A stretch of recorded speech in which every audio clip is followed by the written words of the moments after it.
do not have any consent form on file to paint his nails. And if I were you, I would stop yelling at me because your facility is in very big trouble for this. This daycare didn't just paint a boy's nails pink.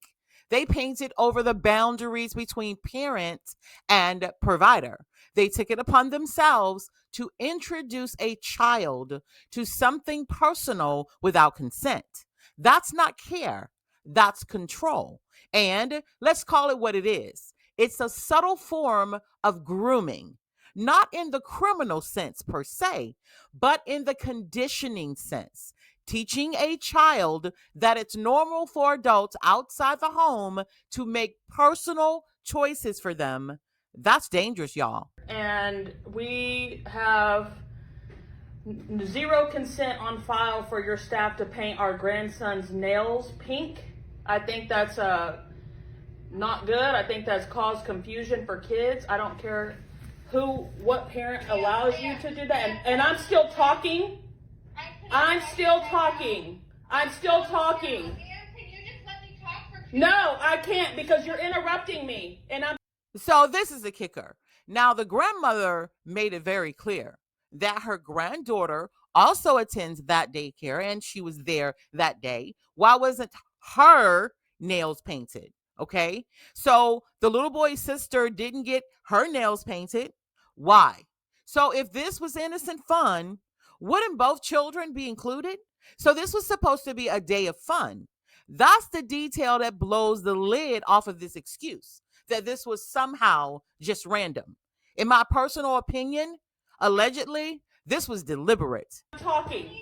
I am just finding out about this, and I am not happy about it.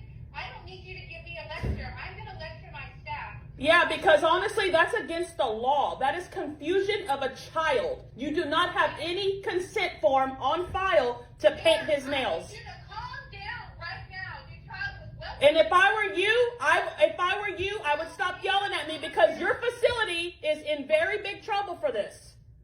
No, we are not in big trouble. You do not have consent from my daughter to paint his. You are welcome to bring that child back in and we can take the nail polish off. And here's the thing, guys. This is the issue that we have with some educators who dare to decide that they get to be the ones to introduce your child to whatever culture that might be. In this case, nail polish to a little boy. Now, that's a parent's right, a parent's choice, and it's a parent's boundary. And so respect isn't just about the daycare owner calling the grandmother an a-hole because she was being called out.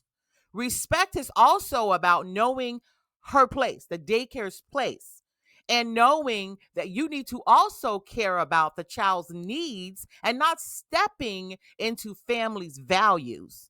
So is this as innocent as the daycare claims it is? Is it as innocuous as the owner says that it is? Oh, she said she'll simply remove it. I bring him back up here, in other words, and I'll clean it off. As if it can erase what that child saw at the formidable age of 3. So let me know what you think in the comments.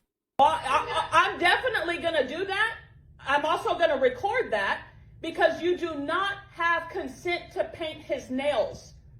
Your staff is crazy for thinking they can paint a little boy's nails without consent of a mother. You do not need to yell at me. You're yelling at me and you're also cutting me off. You are coming in and attacking everyone. It is a small child. It is color on his fingernails. And I just said to Jessica, it's not like it's in pink, right? And she told me yes. It doesn't matter if they...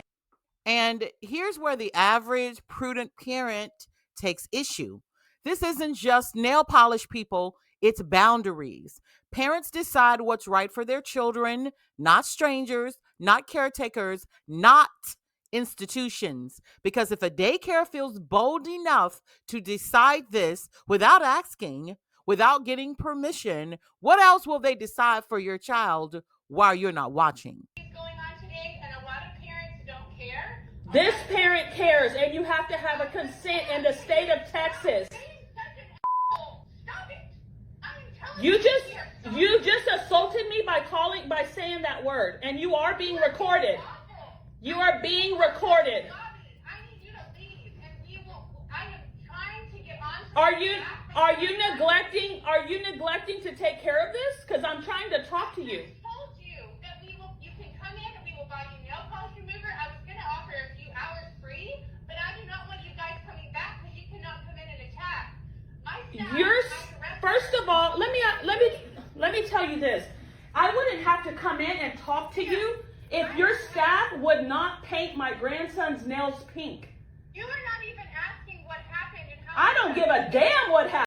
So while the daycare owner is making her case that this was some innocent, project, listen, and she's going to lecture her people, she says, I guarantee you, if she would have left her child at the daycare and picked her up and she had, let's just say, some African cornrows in her hair with some beads, oh, you know what would have popped off. So all that right there that she's doing, absolutely unacceptable. That's crap, lady. You know what? And we're going to call that out.